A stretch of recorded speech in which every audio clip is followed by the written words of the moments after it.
네, 이번 시간은 뉴스엔 파워 인터뷰 코너입니다. 4.7 재보선이 40일도 남지 않은 상황에서 시작된 3월 국회. 많은 쟁점 현안과 이슈로 여야의 치열한 공방전이 예고되고 있는 상황입니다. 오늘은 국민의힘 4선의 중진이신 이명수 의원과 함께 전국 현안 관련 이야기 나눠보도록 하겠습니다. 이 의원님 어서 오십시오. 네, 반갑습니다. 네. 본격적인 이야기 이제 들어가기 전에 어제 있었던 문재인 대통령의 3.1절 기념사 이야기부터 한번 짚고 넘어가겠습니다.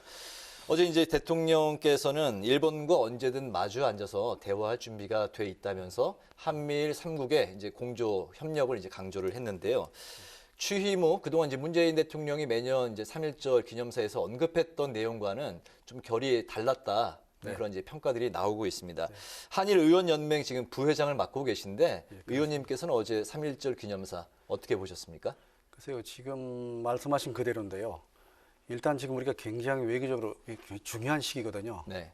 또 이 바이든 대통령이 새로 출범했고 스가 총리의 외교 정책이 막 새롭게 구사가 되고 있습니다. 네. 그런데 전체적으로 이게 외교적으로 좀 난맥상을 겪고 있다 이렇게 보고 있는데 특히 한일 관계가 그 중에 하나입니다. 그래서 지금 말씀하신 대로 어제는 좀 결이 다른 메시지다 생각을 하기도 했습니다. 일단은 뭐 좀 대립적인 시각에서 대화적인 입장이라 그럴까요? 또 과거 지향에서 미래 지향으로 나가자. 또 한일의 협력이 한미일 3국 협력에 중요하다. 이런 메시지 자체는 나름대로 긍정적으로 보여지는데 네. 어제 듣기에 우리가 그동안 강조해왔던 것과 다른 이게 과연 대일 외교 기조의 전환이냐 이렇게까지 느껴지진 않고요. 또 그동안 강조해온 위안부 문제나 강조 징용에 대한 문제가 없었습니다.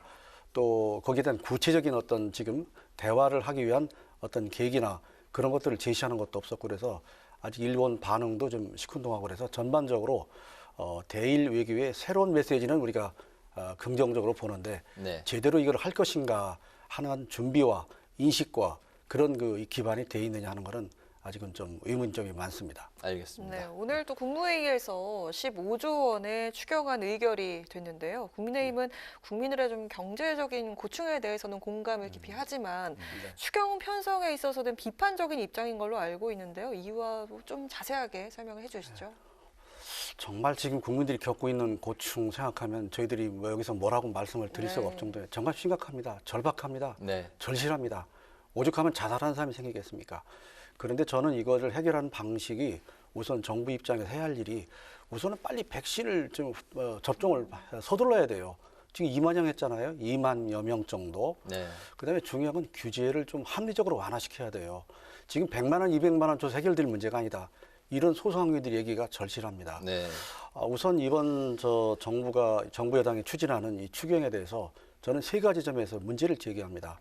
우선 규모의 문제, 그다음에 재원 조성의 문제, 제일 문제가 시기의 문제입니다. 네. 규모가 지금 아까 여러 번 말씀하셨습니다만 지금 약 20조입니다. 그렇죠. 실제 국회에 들어오면 이게 금액이 또 상당 부분 늘어날 수도 있습니다. 그러면 작년 선거 때 집행한 금액보다 훨씬 더 많습니다. 총선 때보다. 네. 이런 규모로 지금 추경을 해야 되는가.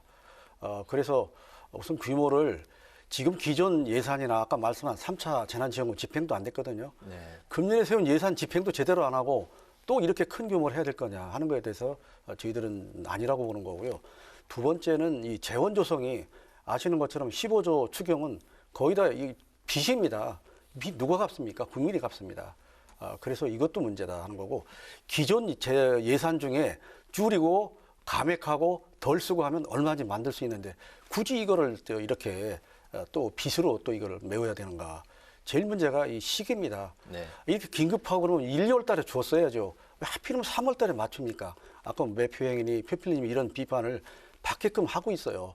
그래서 이거를 주려면 기왕에 미리 준비를 해서 정말 하루하루가 살기 어려운 분들한테 2월 달에 지급이 되도록 미리 설계해서 했어야 되죠. 그리고 이런 것들을 제대로 하려면은 결국은 이제 정말 필요한 사람한테 줘야 되는데 지금 뭐 세 군데 준다고 하지만 결국은 보편적 선별 지원입니다. 이게 600만 명이나 돼요. 이 대상자가. 그러면 상당한 이게 가구수로 따지면 엄청난 저거든요. 그래서 이런 그 어려운 국민들한테 고통을 줄이기 위해서 지원해 준다. 이건 절대 반대하지 않습니다. 지원의 방법과 시기와 재원을 좀 정말 나라 살림을 걱정을 하면서 네. 이 빚이 천조예요. 이거 어떻게 감당하려고 합니까? 정말 재검토해서 제대로 좀 지급하도록 그 규모나 또 그 지급 대상이나 시기를 좀 조정을 했기를 저희는 바라고 야당의 입장에서 그런 점들을 저희가 최대한 반영하도록 최대한 노력을 하려고 합니다. 네, 잘 들었습니다. 민주당은 또 이 코로나19 사태로 인해서 이제 인한 양극화 해소를 위해서 상생연대 3법을 이번 3월 국회에서 이제 처리한다는 입장인데요. 소상공인과 자영업자를 위한 손실보상법에 대한 국민의힘 입장은 어떤 건가요? 지금 말씀한 대로 우리가 어려운 사람들한테 이 어려움을 해결하기 위해서 뭔가 여러 가지 다양한 지원을 해야 된다. 네. 충분히 공감하고 절대 동의를 합니다. 이것도 방법의 문제입니다. 지금 양극화 해소가 이제 목적인데 그 취지는 이해를 합니다. 그런데 지금 이 새 정부, 문재인 정부 들어서 가지고 양극화를 해서 많은 투자와 노력을 했는데 양극화의 갭이 더 늘어났습니다. 이게 정책의 잘못이거든요. 근데 지금 얘기한 손실보상법, 그거 저희 어들이 이해를 하고 동의를 합니다. 협력이익공유제, 사회 무슨 연대 기금화, 네. 이게 전부 양극화라는 취지로 결국 국민 부담만 늘리고 제대로 배분이 돼서 양극화가 갭이 줄어야 되는데 오히려 늘릴 가능성이 많아요. 그동안 해온 여러 가지 최저임금제나 소득주도 성장, 그게 양극화를 줄인 게 아니라 더 키웠다니까요. 그렇다면 이 정책의 방법론이나 이것도 집행 방법이나 시기나 그런 것들을 다르게 좀 틀을 설계를 다시 해야 됩니다. 이 자체에 대해서는 저희가 동의를 할 수가 없고 제대로 된 양극화 해소 방안 그거를 우리가 제시도 하고 그런 노력이 되도록 최선을 다하겠습니다. 네. 네, 올해도 국민의힘의 최종 후보가 선출이 되면 안철수 후보와의 최종 단일화 논의가 시작이 되잖아요. 예. 야권 후보 단일화 방식에 대해서 당내 중진들 의견도 좀 궁금하고 의원님은 또 어떻게 생각하고 계신지 듣고 싶습니다. 예, 제가 보기엔 지금 한창 이제 민주당 후보는 결정이 됐고 지금 이제 국민의힘 후보를 결정하는 과정이 있기 때문에 제가 어떤 룰을 어떻게 한다는 얘기를 하기는 좀 빠른 것 같고 네. 우선 국민의힘 후보 결정이 내일 모레 있기 때문에 그때 이제 결정이 되면 이제 본격적인 논의를 하는데 사실 물밑으로는 양측이 아마 서로 여러 가지 수싸움을 벌이고 있는 것 같습니다. 네. 그래서 이것을 중요한 것은 어쨌거나 양측이 합의해야 되고 단일화가면 안 된다는 절박한 사정은 서로 다 이해를 하는 것 같습니다. 그래서 이 경선 방식에 대해서는 다양한 방식이 있는데 그거는 이제 조금 의견을 모아서 하는데 지금 여러 가지 얘기들은 말씀한 대로 여론조사가 최선이냐, 여론조사에 선거인단이 한다든가 또 여론조사를 하더라도 그게 상대방과의 경쟁력을 중점을 둬서 조사할 거냐, 그렇지 않으면 후보 적합도를 볼 것이냐 하는 논란의 여지가 많이 있기 때문에 아마 각자가 많은 여러 가지 고민과 치열한 시싸움 끝에 양측이 합의하는 한 그거를 도출해야 된다. 거기까지만 지금 얘기가 되고 있지. 네. 구체적으로 어떤 방식을 할까는 서로 상대가 있기 때문에 상대의 의견과 서로 상생하는 그런 안을 최종 선택을 해야 되기 때문에 아직까지 이렇게 저렇게 하는 열거만 안을 선택할 수 있는 입장을 내놓기는 조금 이른 것 같습니다. 네. 국민의힘 안에서 최종 후보는 오늘 내일 여론조사를 통해서 이제 모레 결정이 이제 되는 그렇습니다. 거죠. 네. 네. 그런 상황에서 이제 김종인 이제 비대위원장이 얼마 전에 언론과의 인터뷰에서 이 의원님도 아실 것 같은데요. 내가 재보선 전에 사라질 수도 있다. 이런 이제 언급을 해서 또 이제 파장이 있는데요. 아마도 이제 사람들 이제 추측으로는 국민의당의 이제 안철수 후보가 최종 단일화가 됐을 경우에 그런 걸 상정해서 이야기한 게 아닌가 추측을 하고 있는 상황입니다. 네. 만약에 안철수 후보가 최종 후보로 정말 이제 단일화가 됐을 경우에 이제 기호를 2번이냐 4번으로 할 것이냐 등 관심사고 만약에 이제 4번으로 됐을 경우 국민의힘은 기호 2번에서 아예 투표 선택에서 이제 빠질 경우도 있을 것 같은데요. 국민의힘으로의 입당, 합당 안철수 대표 어떻게 가능하다고 생각하십니까? 어떻게 보십니까?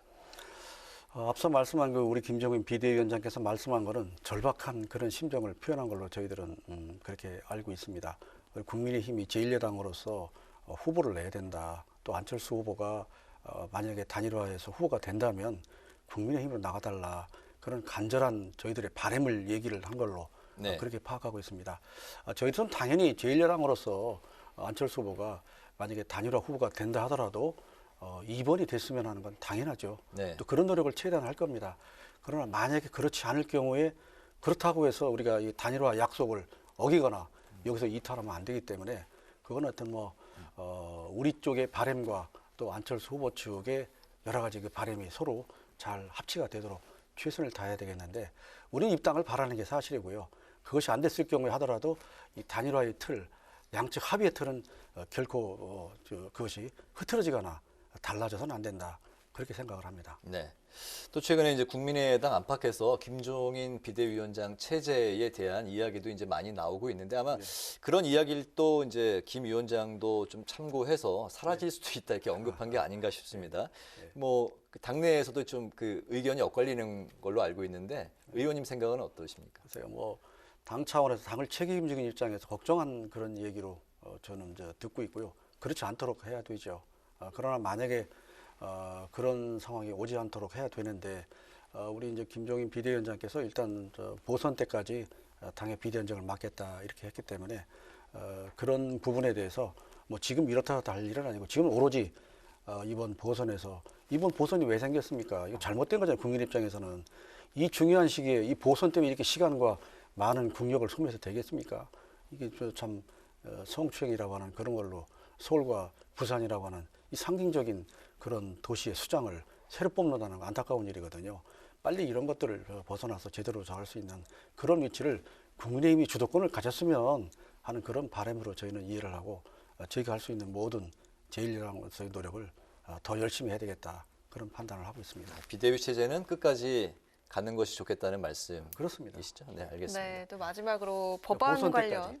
네, 법안 관련 이야기도 해보도록 하겠습니다. 지난달 26일에 제주 4.3 특별법 개정안이 본회의에서 통과가 됐는데요. 이번 통과된 개정안이 민주당의 오영훈 의원안과 의원님의 그 법안을 병합해서 수정한 대안이라고 들었습니다. 이번 국회 통과가 좀 의미가 있을 텐데요. 좀 소개를 해주시죠. 글쎄요, 4.3법이 1948년 4월 3일 난 제주에서의 어떤 폭동, 소유 사태, 그걸 이제 전후해서 54년까지 여러 가지 일들을 말씀하는 건데 지금 벌써 73년째입니다. 네. 그동안에 이 문제에 대한 제대로 된 정리가 안 됐기 때문에 지금까지 큰 정치적 부담이 됐습니다.